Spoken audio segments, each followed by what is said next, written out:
Hello and welcome back to Seventh Circle Politics. Today's video is going to be a bit of a reaction and an analysis video in one. We're going to be discussing the question of, are Russian forces running out of precision-guided munitions? Smart bombs, in other words. To start with, we want to answer the question of what are precision-guided munitions? They are, roughly speaking, a laser-guided bomb or GPS-guided weapon. In something more of a NATO definition, a PGM is a weapon that has better than 65% probability to hit the target. What the information seems to suggest is that Russia has a slightly different definition, that a PGM, by their definition, is a weapon of any kind that has an anticipated impact point of between 1 to about 5 meters from the point of aim. Now, what is not a precision-guided munition? Any sort of television-guided weapon. Wire-guided munitions, those like TOW missiles that are tube, TOW of course standing for tube launch, optically tracked and wire-guided. Radar-guided munitions, or any sort of a heat-seeking munition, see like the AA-12 Alamo. What these weapons are actually called, or technically called, is highly accurate munitions.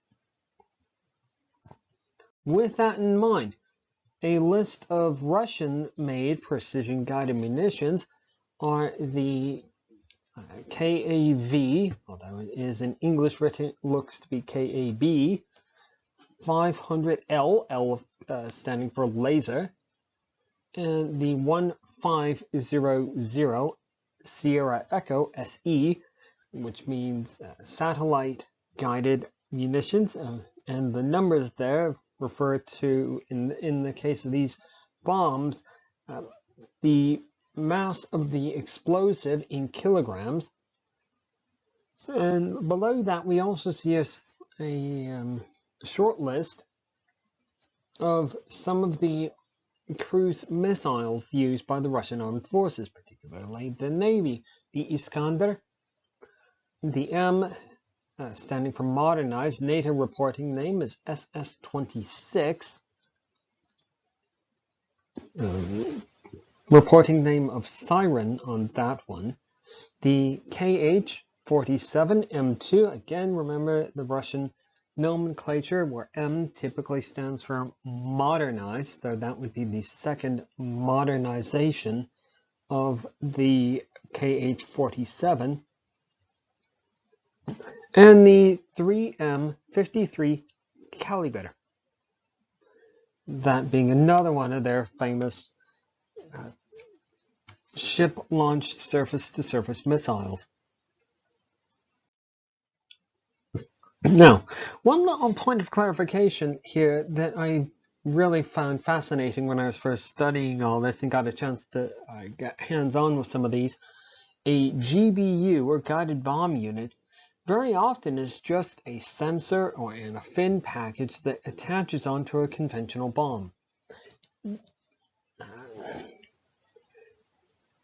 Additionally, Russian precision-guided munitions tend to be just modernized, tacked on for sensors, guidance packages, various fin configurations on older bombs. Might even go as far as adding an entire casing to what is basically an older iron or unguided bomb or unguided missile. In the same way that one might add, I don't know, a new hard drive to their laptop or a new graphics card to their desktop computer. Next question that we want to consider is, why do we use precision-guided munitions and when does it really make sense to use them? The answer to why is pretty straightforward. When we want to eliminate pre-selected targets that we know where they are, or we've, through intelligence sources, identified a target of high strategic importance. You might also use a PGM when you want to minimize collateral damage. Again, this is going to come back to be important later. Stomp, stomp, if you're into that sort of thing. When might you want to use a precision-guided munition? When a target of high value, HVT, is at HVT, relying on these military acronyms, HVT, high value target, is at a known location, or when it's very important that civilian casualties be avoided, either for optics or for some other reason. Winning hearts and minds type stuff. Now, we're going to examine 3 case studies here, and that's going to help us answer the ultimate question of, is Russia running out of them? Our first case study is Russia, or is Georgia, correction there, in 2008, or if you really want to be precise about that, South Ossetia and Abkhazia. I do think that was a pretty decent approximation of the Russian pronunciation. Now, in 2008, Russia did not use, or we could not find here, any evidence of satellite-guided munitions. The reason for this that was cited on by Reuters is that the GPS system was not yet operational, and in addition, the particular radio frequency that was being used to communicate, or was planned to communicate with the guidance packages, was being jammed by Georgian ground forces. What is unknown is whether or not laser-guided bombs or other sort of, how many electro-optically guided bombs or missiles were used. What we can say is that no cruise missiles were used against ground targets. There are reports of anti-ship missiles used against other ships, but not ground targets. Second case study that we're going to look at is the Syrian civil war. In Syria, Russia used GPS-guided bombs for the first time. Based on the available reporting in English, these were apparently only compatible with the Sukhoi Su-34 aircraft, NATO reporting name fullback. There were also an unknown number of laser-guided bombs used. Additional reporting has listed multiple types of cruise missiles launched, some flying into targets from as far away as the Caspian Sea. Now, this is the really, really important bit. This last point. In Syria, and a lot of the reporting stresses this, Russian pilots had a significant amount of time to loiter over their targets.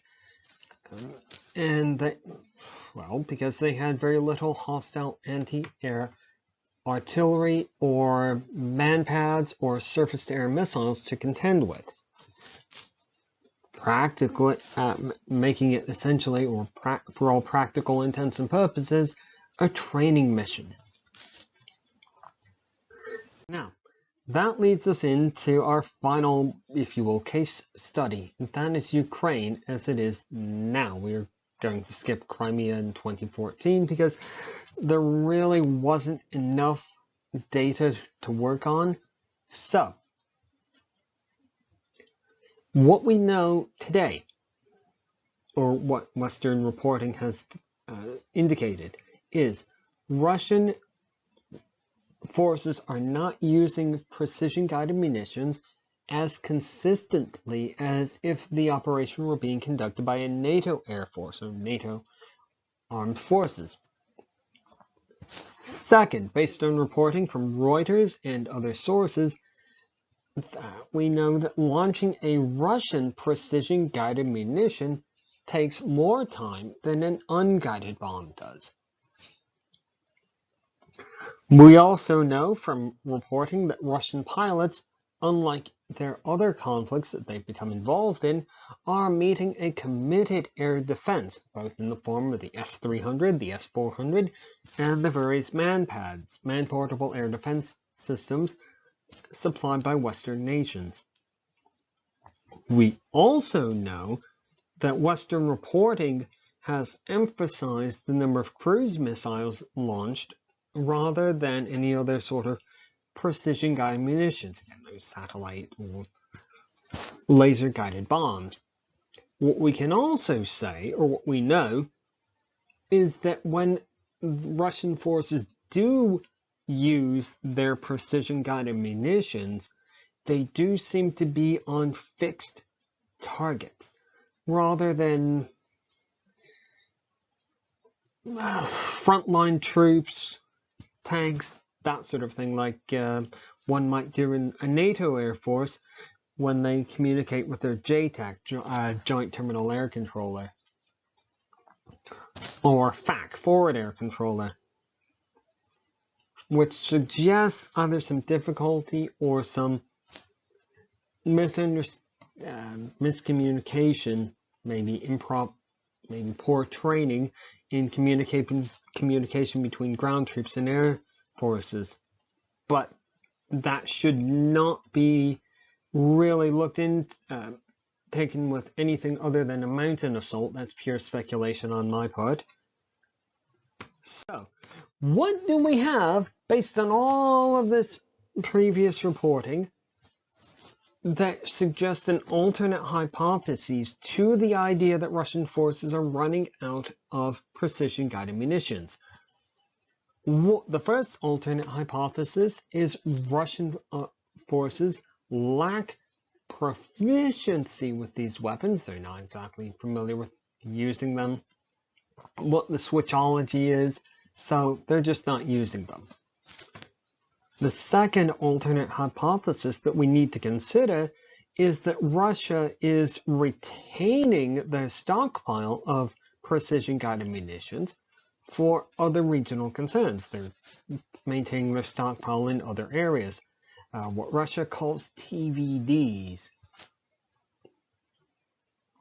The third is the Russian way of war does not necessarily emphasize the use of precision-guided munitions. There's a fourth one here, and it really seems to be suggested by what's been seen so far in Ukraine, is that lacking any sort of confirmed or predetermined targets, the Russians just aren't using them because they've already used them against the targets that they know, which suggests, if anything else, a failure of intelligence to provide the armed forces with useful, worthwhile targets for those precision-guided munitions that are available. Does it make sense? And again, we're going to be very subjective here. Does it make sense that Russia, which is the world's second largest exporter of weapons to other countries, is actually running out of precision-guided munitions, PGMs, for its own troops? It is the opinion of this analyst that they are not. That they're still able to make good on their contracts to provide weapons to other countries, so there doesn't seem to be a failure of the supply chain. It's more a case of this, what we saw in Georgia and Syria, of a very carefully orchestrated battle plan and a failure of intelligence to provide worthwhile targets for the use of PGMs. So I hope that answers the question, Not necessarily once and for all. This is going to be, sure, argued for the next 10 or 20 years. But at least it's one other possible hypothesis that suggests that maybe the Russian armed forces, or the situation isn't as straightforward, or maybe these other analysts are employing what we might describe as a NATO-centric viewpoint, and Russia simply doesn't do that. They have their own ideas about their own art of war, if we might reference Sun Tzu there. If you did watch all the way to the end, I hope you got something out of it. If you didn't, at least you spent some time with us here at Seventh Circle Politics. And stay safe and have a good week.